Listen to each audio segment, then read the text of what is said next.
வணக்கம் நண்பர்களே, இன்றைக்கி நம்ம டிஎன்டெட்டோடைய சிலபஸ் தான் வந்து பார்க்க போகிறோம். இந்த வீடியோ இப்போ என் சிவகுமார் வழங்குவது டிஎன்பிஎஸ்சி ஸ்பார்க் யூடியூப் சேனல். இந்த வீடியோவில் வந்து நம்ம பேப்பர் 1 சிலபஸ் பார்க்க போகிறோம். ஸோ அது கூட நம்ம பேட்டர்ன் பார்க்கலாம். பேப்பர் 1 வந்து பிரைமரி லெவல். ஸோ இதில் வந்து சைக்காலஜிக்கு 30 மார்க்கு, இங்கிலீஷுக்கு 30 மார்க்கு, தமிழுக்கு 30 மார்க்கு, மேக்ஸுக்கு 30 மார்க்கு, இவிஎஸ்க்கு 30 மார்க்கு, மொத்தம் 150 கொஷின்ஸ் வரும், 150 மார்க். அடுத்தது பேப்பர் 2, இதில் வந்து சயின்ஸ் அப்புறம் சோஷியல் சொல்லிட்டு 2 ஸ்ட்ரீம் இருக்குது. ஸோ வந்து சைக்காலஜிக்கு 30 மார்க்கு, லாங்குவேஜ் 1 தமிழுக்கு 30 மார்க்கு, லாங்குவேஜ் 2 இங்கிலீஷுக்கு 30 மார்க்கு. அடுத்தது மேக்ஸ் அண்ட் சயின்ஸ். ஸோ மேக்ஸில் 30 மார்க், சயின்ஸ் 30 மார்க் வரும். ஸோ அடுத்தது சோஷியல்ஸ் வந்து 60 மார்க் வரும். ஸோ மொத்தமாக வந்து 60 கொஷின்ஸ். இதில் வந்து டோட்டலாக வந்து 150 கொஷின்ஸ் வரும், 150 மார்க் வந்து தருவாங்க. இப்போ நம்ம பேப்பர் 1உடைய சிலபஸ் பார்க்கலாம். இது வந்து கிளாஸ் 1 to 5 புக்ஸ் வந்து நம்ம படிக்க வேண்டியது ரொம்ப முக்கியம். ஆனால் இந்த இதில் வந்து பார்த்திங்கன்னா 1 to 10 வரையும் படிக்க வேண்டியது ரொம்ப இம்பார்ட்டன்ட், சரிங்களா? ஏன்னா இதிலேருந்து 1 to 5 இருந்தால் வரும்னு எக்ஸாக்டாக சொல்ல முடியாது. ஸோ டோட்டலாக வந்து 1 to 8 கவர் பண்ணுறது பெஸ்ட், சரிங்களா? இதில் வந்து சயின்ஸ் செக்ஷனில் வந்து child development and pedagogy. So இது வந்து பார்த்திங்கன்னா சைக்காலஜி. இதில் வந்து எந்த இதெல்லாம் வந்து முக்கியமானதுன்னா அண்டர்ஸ்டாண்டிங் சில்ட்ரன். ஸோ குழந்தைகளை வந்து புரிஞ்சிக்க வேண்டியது ரொம்ப முக்கியம். ஸோ இதில் வந்து பார்த்திங்கன்னா உங்களுடைய கேரக்டர்ஸ், அதாவது ப்ரைமரி ஸ்கூல் லெவலில் எப்படி இருக்குது, ஸோ அவங்களுக்கு என்னென்னலாம் வந்து படிக்கிறதுக்கு தேவைப்படும், அப்புறம் இண்டிவிஜுவல் டிஃப்ரென்ஸ்லாம் வந்து எப்படி அப்படின்ற விஷயம் எல்லாமே வந்து பார்த்திங்கன்னா கற்றுக்க வேண்டியது ரொம்ப முக்கியம். அடுத்து வந்து சைல்டுடைய க்ரோத் அண்ட் டெவலப்மெண்ட். ஸோ அதாவது ஃபிசிக்கலாகவோ எமோஷ்னலாகவோ சோஷியலாகவோ இன்டலெக்சுவல் டெவலப்மெண்ட்டாக வந்து குழந்தைங்க வந்து எந்த அளவுக்கு வந்து டெவலப் ஆகிறாங்க அப்படின்ற விஷயத்தை வந்து தெரிஞ்சுக்கணும். அடுத்தது ஹெல்த் அண்ட் வெல்பீயிங். ஸோ உங்களுடைய ஆரோக்கியம் மற்றும் உங்களுடைய வெல்பீயிங் சம்மந்தப்பட்ட விஷயங்கள், அதாவது நியூட்ரிஷன், ஹைஜீனாக சுகாதாரம், சேஃப்டி, அப்புறம் ஃபஸ்ட் எய்ட் முதலுதவி சம்மந்தப்பட்ட விஷயங்கள்லாம் வந்து தெரிஞ்சு வச்சுக்க வேண்டியது அவசியம். இது சம்மந்தப்பட்ட கேள்விகள்லாம் வந்து எக்ஸாம்ஸில் கேட்பாங்க. அடுத்தது இவிஎஸ் வந்து என்வரான்மெண்டல். ஸோ இதில் வந்து லிவிங் அண்ட் நான் லிவிங் திங்ஸ், அதாவது உயிருள்ள மற்றும் உயிரற்ற திங்ஸை பற்றி நம்ம தெரிஞ்சுக்கணும். ஸோ அதோடைய கிளாஸிஃபிகேஷன், அதோடைய வகைகள் என்னது, அதோடைய கேரக்டர்ஸ் என்னன்றதை தெரிஞ்சுக்கணும். அடுத்து பிளான்ஸ் அண்ட் அனிமல்ஸ், சரிங்களா? தாவரங்கள் மற்றும் அணிகளுடைய வகைப்பாடுகள் என்ன இருக்குது, அது எப்படிலாம் வந்து வளரும், ஸோ அடாப்டேஷன்ஸ்லாம் என்னன்றது தெரிஞ்சுக்கணும். அடுத்து நேச்சுரல் சோர்சஸ் வந்து பார்த்திங்கன்னா ஏர், வாட்டர், சாயில், அப்புறம் அதர் நேச்சுரல் சோர்சஸ்லாம் என்ன இருக்குது, அதோடைய இம்பார்ட்டன்ஸ் என்ன, ஸோ அதோடைய கன்சர்வேஷன்ஸ்லாம் நம்ம தெரிஞ்சு வச்சுக்கணும்.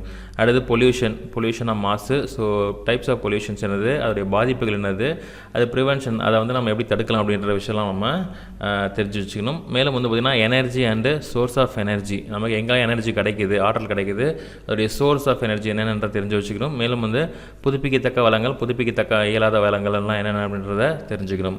அடுத்து பேசிக் ஹெல்த், அடிப்படையான ஹெல்த் மற்றும் அடிப்படையான ஆரோக்கியம் மற்றும் சுகாதார சம்மந்தப்பட்ட விஷயம் நம்ம தெரிஞ்சு வச்சுக்கணும். So prevention of common disease, காமனாக நமக்கு வர நோய்கள் இருந்துலாம் வந்து நம்ம எப்படி தப்பிக்கிறது அப்படின்றத முன்னெச்சரிக்கை தெரிஞ்சு வச்சுக்க வேண்டியது அப்படின்றத பார்க்கணும். அடுத்த வந்து பார்த்திங்கன்னா பேப்பர் 2. ஸோ பேப்பர் 2ல் இருக்கிற சயின்ஸ் சிலபஸ் நம்ம என்னென்னன்றதை நம்ம பார்க்கலாம், சரிங்களா? ஸோ டிஎன்டெட்டில் வந்து பேப்பர் 2 வந்து 6 to 8 கிளாஸஸ்க்கு வந்து டீச்சர்ஸாக போவாங்க. ஸோ இதில் வந்து ஃபிசிக்ஸ்லேருந்து எதுலேருந்து பார்த்தோம்னா ஃபோர்ஸஸ். ஸோ ஃபோர்ஸ்னால் என்னது, மோஷன்னா என்னன்றதை தெரிஞ்சு வச்சுக்கணும். இதில் வந்து பார்த்திங்கன்னா ஃபோர்ஸ்னால் விசை. ஸோ அதாவது இந்த விசையுடைய வகைகள்லாம் என்னென்னது, ஸோ லா ஆஃப் மோஷன்ஸ்னால் என்னென்ன இருக்குது, மேலும் சிம்பிளான மிஷின்ஸில் வந்து எப்படி வந்து இயங்குது அப்படின்ற விஷயம் தெரிஞ்சு வச்சுக்கணும். அடுத்தது எனர்ஜி, ஆற்றல் வந்து பார்த்திங்கன்னா டைப் ஆஃப் எனர்ஜி என்னென்ன இருக்குது, ஸோ அதில் வந்து கைனடிக் எனர்ஜி என்னது, பொட்டான்ஷியல் எனர்ஜி என்னது, சோலார் எனர்ஜி என்னது, விண்ட் எனர்ஜி என்னது, இதெல்லாம் தெரிஞ்சு வச்சுக்கணும். அடுத்தது எனர்ஜி கன்வர்ஷன், எனர்ஜி வந்து எப்படி கன்வர்ஷன் பண்ணுறாங்கன்றதையும் தெரிஞ்சு வச்சுக்கணும். அடுத்து லைட், ஒளினா என்னது, இன்னொரு ஒளி சவுண்ட்னா என்னதுன்றதை நம்ம தெரிஞ்சு வச்சுக்கணும். இதுலேயும் வந்து ரெஃப்ளெக்ஷன் என்னது, ரெஃப்ராக்ஷன் என்னது, ப்ராப்பர்ட்டிஸ் ஆஃப் லைட் வந்து இருக்கான ப்ராப்பர்ட்டிஸ் என்னது, சவுண்டுடைய ப்ரொபகேஷன்ஸ்லாம் என்னன்றதை தெரிஞ்சு வச்சுக்கணும்.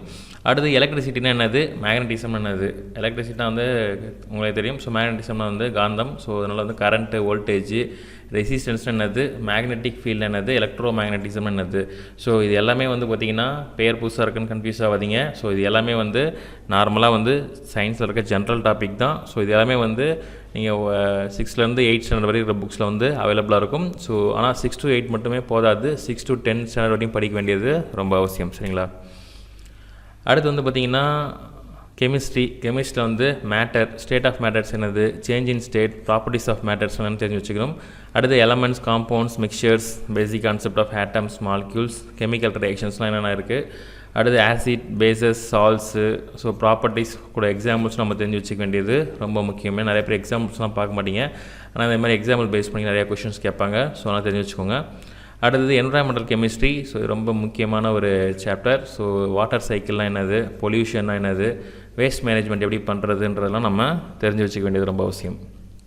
அடுத்தது பயாலஜியில் வந்து ஹியூமன் அனட்டாமி, ஸோ மனித உடல் உறுப்புகளில் இருக்க பாகங்கள் என்னென்னு தெரிஞ்சு வச்சுக்கணும். அடுத்து ஃபிசியாலஜி என்னது, so structure function of human body, எந்தெந்த பாடியில் இருக்க ஆர்கன்ஸ் வந்து என்னென்ன ஃபங்க்ஷன்லாம் செய்யுதுன்றதை தெரிஞ்சு வச்சுக்கணும். அடுத்தது பிளான்ட்ஸ்னால் வந்து எப்படி வந்து இயங்குது, ஸோ ஃபோட்டோசிந்தசிஸ் ஒளிச்சேர்க்கை எப்படிலாம் எப்படி பண்ணுது, மேலும் பிளான்ட் நியூட்ரிஷன்ஸ் எப்படி கிடைக்குது, மேலும் பிளான்ட் ரீப்ரொடக்ஷன் எப்படி ஆகுது அப்படின்ற விஷயம்லாம் நம்ம தெரிஞ்சு வச்சுக்கணும். அது சேம் ஆஸ் வந்து அனிமல் வந்து பார்த்தீங்கன்னா ஹியூமன் அண்ட் அனிமல் கிளாஸிஃபிகேஷன் நம்ம தெரிஞ்சு வச்சுருக்கணும். அடுத்து லைஃப் சைக்கிள் எப்படி இருக்குது, அப்புறம் ரீப்ரொடக்ஷன் எப்படி ஆகுதுன்றதை நம்ம தெரிஞ்சு வச்சுக்கணும். சரிங்களா, இதெல்லாம் வந்து ரொம்ப முக்கியமான டாபிக். அடுத்தது ஹெல்த் அண்ட் டிசீஸ், ஸோ இதுவும் ரொம்ப இம்பார்ட்டன்ட் தான். ஹெல்த் அண்ட் டிசீஸ் வந்து நான் பேசிக் நாலேஜ் ஆஃப் காமன் டிசீஸ்னால் அந்த டைஃபாய்டு எப்படி வருது, சிக்கன் குனியா, ஸோ மலேரியா, டெங்கு, இந்த மாதிரியான விஷயங்கள் நம்ம தெரிஞ்சு வச்சுக்கணும். அப்புறம் ஹிம்யூனிட்டி, ஸோ எதிர்ப்பு மற்றும் நிறைய ஹைஜீன் சம்மந்தப்பட்ட விஷயங்கள் நம்ம தெரிஞ்சு வச்சுக்கணும். அடுத்தது EVS என்வரான்மெண்டல் ஸ்டடீஸ் வந்து ரொம்ப இம்பார்ட்டன்ட் சாப்டர். சரிங்களா, இதில் வந்து நேச்சுரல் சோர்ஸஸ் வந்து water, forest, wild life, soil conservation எப்படி பண்ணுறாங்கன்றதை தெரிஞ்சு வச்சுக்கணும். பொல்யூஷன் வந்து பார்த்தீங்கன்னா காசஸ், எஃபெக்ட்ஸ், அப்புறம் மெஷர், கண்ட்ரோல், என்வரான்மெண்டல் பொல்யூஷன் எப்படி கண்ட்ரோல் பண்ணுறதுன்ற ப்ரிவென்ஷன் தெரிஞ்சு வச்சுக்கணும். அடுத்து கிளைமேட் சேஞ்ச் வந்து ரொம்ப முக்கியமான கான்செப்ட், ஸோ இதுவும் தெரிஞ்சு வச்சுக்கணும். அப்புறம் குளோபல் வார்மிங்லாம் வந்து ரொம்ப முக்கியமானது, கரண்ட் ட்ரெண்டில் அப் டு டேட்டில் இருக்க மாதிரியான விஷயங்களை தெரிஞ்சு வச்சுக்க வேண்டியது ரொம்ப அவசியம். அடுத்து இதோட எஃபெக்ட், அப்புறம் மிட்டிகேஷன் மெஷர்ஸ், ஸோ அது எப்படிலாம் வந்து சேவ் பண்ணுற மெஷர்ஸ் எல்லாமே தெரிஞ்சு வச்சுக்கணும். அடுத்து சஸ்டைனபிள் டெவலப்மெண்ட், ஸோ இது ரொம்ப முக்கியமான key point. So conservation, use of natural sources, அது எதிர்கால சந்ததிக்கு தேவையான விஷயத்தை நம்ம அளவாக வந்து சோர்ஸை பயன்படுத்துறதுக்கான விஷயம் வந்து சஸ்டைனபிள் டெவலப்மெண்ட் அப்படின்றது. ஸோ அது சம்மந்தப்பட்ட விஷயம் நம்ம நாலேஜபிளாக இருக்க வேண்டியது ரொம்ப அவசியம். அடுத்து வந்து பார்த்திங்கன்னா பேப்பர் 2ல் இருக்க சோஷியல் சயின்ஸுடைய சிலபஸ் தான் நம்ம வந்து பார்க்க போகிறோம். இதில் வந்து பார்த்திங்கன்னா ஹிஸ்ட்ரியை பொறுத்தவரைக்கும் 3 வந்து பிரிக்கலாம். ஒன்று வந்து ancient Indian history, medieval Indian history, modern history அப்படின்னு சொல்லிட்டு. ஸோ இது ரொம்ப 3மே வந்து ரொம்ப முக்கியமானது. அதிகமாக கவர் பண்ணுறது வந்து பார்த்திங்கன்னா நமக்கு மாடர்ன் ஹிஸ்ட்ரி வந்து கவர் பண்ணுவாங்க. ஸோ அந்த மிடிவல் ஹிஸ்ட்ரியில் வந்து இந்த இடத்துல முகல் எம்பையர்லாம் வந்து கொஞ்சம் அதிகமாக வந்து கவர் பண்ணுவாங்க. அப்புறம் கலோனியல் எப்போ ஸ்டார்ட் ஆச்சு அப்படின்றதுலேயும் வந்து கவர் பண்ணுவாங்க. சரிங்களா, அப்புறம் ஏன்ஷியன்ட் ஹிஸ்ட்ரியில் வந்து இந்த இண்டஸ் வேலி சிவிலைசேஷன் வந்து அதிகமான கொஷின்ஸ் வந்து ரைஸ் பண்ணுவாங்க. ஸோ அதனால் தெரிஞ்சு வச்சுக்கோங்க. அடுத்து மௌரியன் பீரியட்லேருந்தும் கொஷின்ஸ் வந்து ரைஸ் ஆகும். சரிங்களா, ஸோ அப்போ வந்து ஏன்ஷியன்ட் ஹிஸ்ட்ரியில் வந்து இயர்லி சிவிலைசேஷன் எப்படி வந்து முன்னாடி சிவிலைசேஷன் வந்து வந்துச்சு அப்படின்றதையும், அப்புறம் இண்டஸ்லேருந்து எப்படி சிவிலைசேஷன் வந்துச்சு, அப்புறம் வேதிக் பீரியடில் என்னென்ன வேதாஸ்லாம் இருக்குன்றது தெரிஞ்சு வச்சுக்கணும். அடுத்து மௌரியன், அப்புறம் போஸ்ட் மௌரியன் பீரியட்ஸ், அப்புறம் குப்தா எம்பையர்லாம் ரொம்ப முக்கியமானது. அடுத்து மிடிவல் ஹிஸ்ட்ரியில் வந்து பார்த்திங்கன்னா டெல்லி சுல்தானேட்லாம் என்னது, அப்புறம் முகல் எம்பையர் எப்படி வந்தாங்க, எங்கே ஆரம்பிச்சது, எங்கே முடிஞ்சது, முக்கியமான போர்லாம் என்னென்னது, முக்கியமான உடன்படிக்கைகள் என்னது அப்படின்றதெல்லாம் தெரிஞ்சு வச்சுக்கணும். மேலும் வந்து பார்த்திங்கன்னா உங்களுடைய கொள்கைகள்லாம் என்னன்றதையும் தெரிஞ்சு வச்சுக்கணும். அடுத்து ரீஜனல் கிங்டம்ஸ், ஸோ அப்புறம் கொலோனியல் ஹிஸ்ட்ரி, ஸோ எவ்வளோ நாட்டை பிடிச்சாங்க, யார் ஜெயிச்சாங்க, இந்த மாதிரினா நிறைய விஷயங்கள் அதில் இருக்கும். இது வந்து ஒரு பெரிய கடல் மாதிரி ஹிஸ்ட்ரிஸ் அப்படின்றது. ஸோ அதில் வந்து நிறைய விஷயத்த நீங்கள் குரோனாலஜிக்கல் ஆர்டர், ஸோ அதாவது டைம் லைன் படி பேஸ் பண்ணி நீங்கள் படிங்க. ஸோ ரொம்ப யூஸ்ஃபுல்லாக இருக்கும். அடுத்தது மாடர்ன் ஹிஸ்ட்ரி வந்து பிரிட்டிஷ் காலனிசம் வந்து ரொம்ப முக்கியமானது. ஸோ எப்படி வந்து காலனி வந்துச்சு, அதுக்கப்புறம் எப்படிலாம் வந்து பிடிச்சாங்க, யாரெல்லாம் முக்கியமான பிரபுக்கள், ஸோ என்னென்ன கொள்கைகள்லாம் வந்து வகுத்தாங்க, ஸோ எத்தனை இதனால் மக்கள் வந்து எந்த அளவுக்கு பாதித்தாங்க, வரிலாம் எந்த அளவுக்கு இருந்துச்சு, அப்புறம் சுதந்திர போராட்டத்தில் எந்த அளவுக்குலாம் வந்து மக்கள் வந்து பார்ட்டிசிபேட் பண்ணாங்க, காந்திஜியோடைய பங்கு இதில் என்னென்னது, இந்த மாதிரியான பல விஷயங்கள் அதில் இருக்குது மாடர்ன் ஹிஸ்ட்ரியில். ஸோ அது எல்லாமே அதிகமான கொஷின்ஸ் வந்து ரைஸ் பண்ணுவாங்க. ஸோ தெரிஞ்சு வச்சுக்கோங்க. சரிங்களா, ஃப்ரீடம் ஸ்ட்ரகிள், அப்புறம் நேஷ்னல் மூவ்மெண்ட்லாம் வந்து என்ன நடந்துச்சு, அப்புறம் independence and post independence India. Independence அப்போ இந்தியா இருந்துச்சு, போஸ்ட் இண்டிபெண்டன்ஸ்க்கு அப்புறம் வந்து இந்தியா எந்த அளவுக்கு டெவலப் ஆச்சு அப்படின்ற விஷயத்தையும் தெரிஞ்சு வச்சுக்கணும். அடுத்தது ஜாகிரஃபி, புவியியல். ஸோ இதில் வந்து பார்த்திங்கன்னா ஃபிசிக்கல் ஜாகிரஃபி, அதாவது எர்த்னா என்னது, அட்மாஸ்பியர்னா என்னது, வெதர்னா என்னது, கிளைமேட் எப்படி சேஞ்ச் ஆகுது, லேண்ட் ஃபார்ம்ஸ் எப்படி சேஞ்ச் ஆகுது, மவுண்டன்ஸ், ரிவைஸ், பிளைன்ஸ் இதெல்லாம் எப்படி உருவாச்சு அப்படின்ற பேசிக்கான கான்செப்ட்ஸ் எல்லாமே நம்ம தெரிஞ்சு வச்சுக்கணும். அடுத்து இந்தியன் ஜாகிரஃபியில் நம்ம வந்து நேச்சுரல் சோர்ஸஸ் நம்மள்ட்ட என்ன இருக்குது, என்னென்ன ரிவர்லாம் ஓடுது, இதெல்லாம் மேப்பில் நீங்கள் அட்லஸ் மேப்பில் நீங்கள் பார்த்து எல்லாத்தையும் நோட் பண்ணி வச்சுக்கோங்க. அடுத்து மவுண்டன்ஸ் என்னென்ன இருக்குது, கிளைமேட்டு எப்படி மாறுது, எந்தெந்த டைமுக்கு என்னென்ன கிளைமேட் மாறுது அப்படின்றத தெரிஞ்சு வச்சுக்கணும். அப்புறம் வெஜிடேஷன் என்னது, சாயில்ஸ், இந்தியாவில் என்னென்ன சாயில்ஸ்லாம் இருக்குது, எத்தனை டைப்ஸ் ஆஃப் சாயில்ஸ்லாம் இருக்குது அப்படின்றதையும் தெரிஞ்சு வச்சுக்கணும். அடுத்து வேர்ல்டு ஜாகிரஃபி, உலகளவில் வந்துன்னா காண்டினென்ட்ஸ்லாம் என்னது, கண்டங்கள்லாம் என்னது, கண்ட்ரீஸ்லாம் என்னென்ன இருக்குது, மேலும் வந்து முக்கியமான ஜாகிரபிக்கல் ஃபியூச்சர்ஸ், ஸோ முக்கியமான ஃபியூச்சர்ஸ்லாம் இருக்கும். இல்லை இப்போ உதாரணத்துக்கு இருக்கிறதுல பெரிய ட்ரென்ச் வந்து மரியானா ட்ரென்ச், அந்த மாதிரியான விஷயங்கள்லாம் தெரிஞ்சு வச்சுக்கணும். அடுத்து மேப் ஒர்க்கு, மேப்பில் வந்து reading, interpreting maps, identifying geographical features, so இதெல்லாமே வந்து முக்கியமானது. அடுத்து பொலிட்டிக்கல் சயின்ஸ் வந்து பார்த்திங்கன்னா India government and politics, constitution of India, fundamental rights, duties, அப்புறம் டைரக்டிவ் பிரின்சிபல்ஸ்லாம் வந்து முக்கியமானது. இதெல்லாம் பேசிக்கான கான்செப்ட் தான். ஸோ சோஷியல் படித்த உங்களுக்கு ஆல்ரெடி இதெல்லாம் வந்து தெரிஞ்சது தான். சரிங்களா?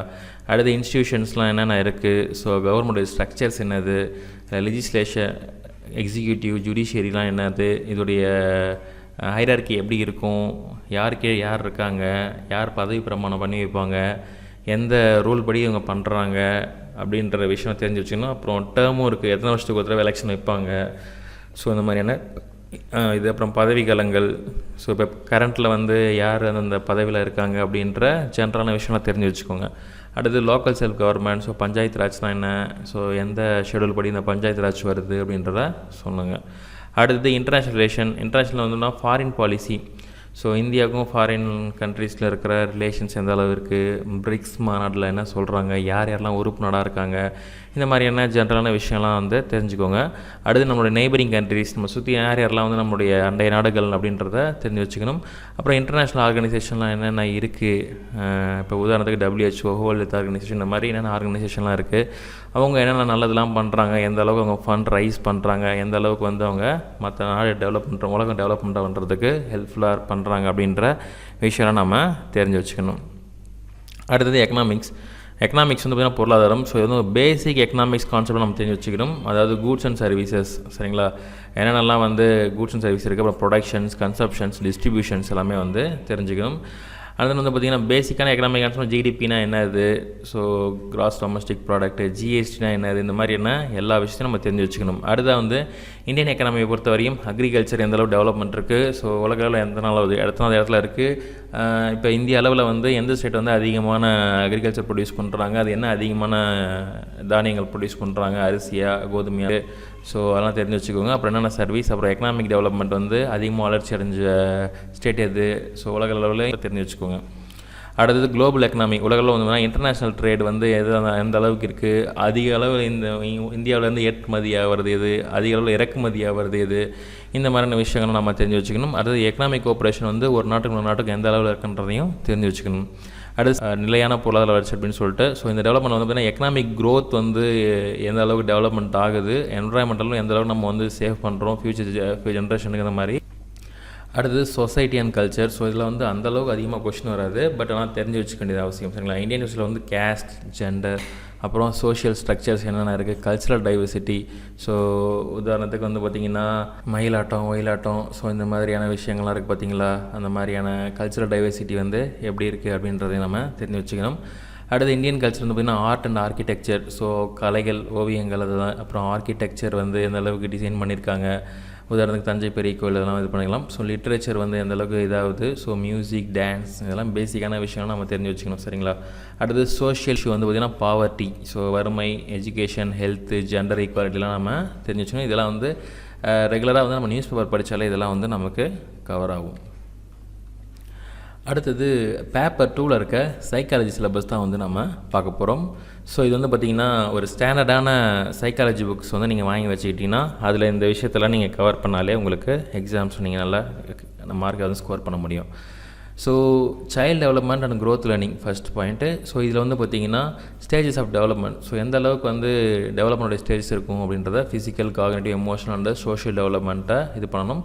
இது வந்து இயர்லி அடோலசன்ஸ் வந்து இது பண்ணணும். அதாவது இயர்லி அடோலசன்ஸ்ன்றத வயசு வர்றதுக்கு முன்னாடி, ஸோ அடல்ட்டுக்கு முன்னாடி தான் இயர்லி அடோலசன். ஸோ அதுக்கு முன்னாடி வர்றத ஏஜை நம்ம ஃபோக்கஸ் பண்ணணும். ஏன்னா ஆல்ரெடி 6 to 8 தான் வந்து நம்ம இங்கே ஃபோக்கஸ் பண்ண போகிறோம். சரிங்களா? அப்போ இயர்லி அடோலசன்ஸ் வந்து இதில் வரும். ஸோ அது சம்மந்தப்பட்ட physical, cognitive, emotional and social development நம்ம தெரிஞ்சு வச்சுக்கணும்.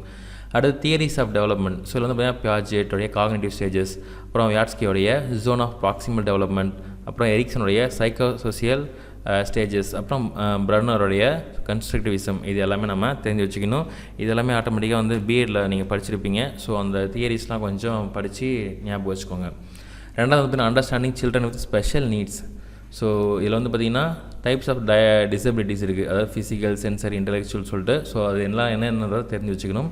அடுத்து இன்க்ளூசிவ் எஜுகேஷன். ஸோ டீச்சிங்கோட ஸ்ட்ராட்டஜிஸ் வந்து எந்த அளவுக்கு முக்கியமானது, ஸ்பெஷல் நீட்ஸ் அப்படின்றத தெரிஞ்சு வச்சுருக்கணும். அடுத்தது differentiated instruction, so tailoring teaching method, அப்புறம் டைவர்ஸ் லேர்னிங் நீட்ஸ்லாம் வந்து என்னென்ன இருக்குது அப்படின்றத ஜென்ரலாக தெரிஞ்சு வச்சுக்கணும். அடுத்தது லேர்னிங் பெடகாகினா வந்து பார்த்திங்கன்னா கற்பித்தல் அர்த்தம். ஸோ அதாவது லேர்னிங் தியரிஸான பிஹேவியரிசம், அதாவது பாவ்லோ அப்புறம் ஸ்கின்னுடைய பிஹேவியரிசம் என்னன்ற தெரிஞ்சு வச்சுக்கணும். இவங்க என்ன சொல்கிறாங்க அப்படின்ற அந்த டெஃபினிஷன்ஸ் எல்லாமே நீங்கள் தெரிஞ்சு வச்சுக்கணும், மெமரைஸ் பண்ணிக்கணும். ஏன்னா டெஃபினிஷனை பொறுத்தவரையும் மெமரைஸ் பண்ணி தான் ஆகணும், அதுக்கு வந்து எந்த ஒரு ஆப்ஷனுமே கிடையாது. சரிங்களா? அடுத்து காக்னிட்டிவிசம், அதாவது பியாஜெட் மற்றும் பிரனருடைய காக்னிட்டிவிசம்னா என்ன அப்படின்றத தியரிஸ் என்னென்ன கொடுத்துருக்காங்கன்றதை தெரிஞ்சு வச்சுக்கணும். அடுத்தது ஹியூமனிசம், மாஸ்லோ மற்றும் ரோஜர்ஸோடைய ஹியூமனிசத்தை பற்றி தியரிஸ்லாம் வந்து தெரிஞ்சுக்கோங்க. அடுத்து teaching methods, active learning, project based learning, collaborative லேர்னிங்னா என்னென்ன அப்படின்றத தெரிஞ்சுக்கணும். மேலும் வந்து கிளாஸ் ரூம் மேனேஜ்மெண்ட்டான positive environment, behaviour management, teacher student relationship, so இதெல்லாமே வந்து ரொம்ப முக்கியமானது. அடுத்தது அசஸ்மெண்ட் அண்ட் எவல்யூஷன், ஸோ மதிப்பிடுதல். ஸோ ஃபார்மேட்டிவ் அண்ட் சம்மேட்டிவ் அசஸ்மெண்ட்னா என்னது, டெக்னிக்ஸ் டு எவல்யூட் ஸ்டூடெண்ட் வந்து எப்படி நம்ம மதிப்பிடுறது அப்படின்ற விஷயத்த தெரிஞ்சுக்கணும். அடுத்து continuous and comprehensive evaluation CCE, அப்புறம் regular assessment for both academic and non academic growth. அதாவது ஒரு ஸ்டூடெண்ட் வந்து அகாடமிக்கலாகவும் எந்த அளவு க்ரோத் இருக்குன்றத சொல்கிறது. அடுத்து நான் அகாடமிக்கலாக வந்து ஸ்போர்ட்ஸ் ஆக்டிவிட்டி, ஸோ அதெல்லாம் எக்ஸ்ட்ரா கரிக்குலம் ஆக்டிவிட்டிஸ்லாம் வச்சுருப்பாங்க, அதெல்லாம் வந்து எந்த அளவு க்ரோத் இருக்குன்றத சொல்கிறது தான் வந்து இந்த சிசிஇ. ஸோ அதை தெரிஞ்சு வச்சுக்கோங்க. அடுத்தது the role of teacher. So டீச்சர்ஸோட ரோல் வந்து ஃபெசிலிட்டேட், மென்டர், கைட். ஸோ இது மூணுத்துக்குமே வந்து என்ன வித்தியாசம் இருக்குது, ஸோ அப்படின்னா என்னன்றதை தெரிஞ்சுக்கோங்க. அடுத்தது எத்திக்கல் ரெஸ்பான்சிபிலிட்டி, ஸோ டீச்சரோட கண்டக்ட் என்னது, ஷேப்பிங் ஸ்டூடெண்ட் கேரக்டர் வந்து எப்படி பண்ணுறதுன்றதையும் தெரிஞ்சு வச்சுக்கணும். ஸோ இவ்வளோ தாங்க மொத்தமாக. ஸோ இதெல்லாமே வந்து படித்து தெரிஞ்சு வச்சுக்கோங்க. படித்தா மட்டும் போதாது, தொடர்ந்து ரிவிஷன் பண்ண வேண்டியதும் ரொம்ப அவசியம். மோஸ்ட்டாக வந்து ஹிண்ட்ஸ் எடுத்து பண்ணுறது பெஸ்ட்டான ஒரு ஆப்ஷன். ஸோ அதனால் ட்ரை பண்ணுங்கள். நீங்கள் என்ன படிக்கிறீங்களோ அந்த விஷயத்தை வந்து அடிக்கடி வந்து ரிவைஸ் பண்ணிட்டே இருங்க, அப்போ தான் அந்த விஷயம் மறக்காது, எக்ஸாம்ஸ்க்கும் ரொம்ப உதவியாக இருக்கும். இந்த வீடியோ பார்த்தமைக்கு மிக்க நன்றி. இந்த வீடியோ பிடிச்சா லைக் பண்ணுங்கள், ஷேர் பண்ணுங்கள், சப்ஸ்கிரைப் பண்ணுங்கள். உங்களுக்கு ஏதாவது டவுட் இருந்தால் கீழே கமெண்ட் பாக்ஸில் பின் பண்ணுங்கள். நம்மளுடைய அதர் சேனல்ஸ் இருக்குது, திங்க் பாசிட்டிவ் தமிழ், உங்களுக்கு தேவையான மோட்டிவேஷன்ஸ் இருக்கும் பார்த்து பண்ணிங்க. அந்த நாளைக்கு தமிழ் விஷயம் தேவையான லாஸ் சம்மந்தப்பட்ட ஐபிசி, சிஆர்பிசி, ஈவென்ட்ஸ் அந்த வீடியோஸ் நல்லா இருக்குது பார்த்து பண்ணிங்க. இந்த வீடியோ பார்த்தமைக்கு மிக்க நன்றி. அடுத்த மீண்டும் ஒரு புது சந்திப்போம். நன்றி நன்றி நன்றி. வாழ்க வளமுடன்.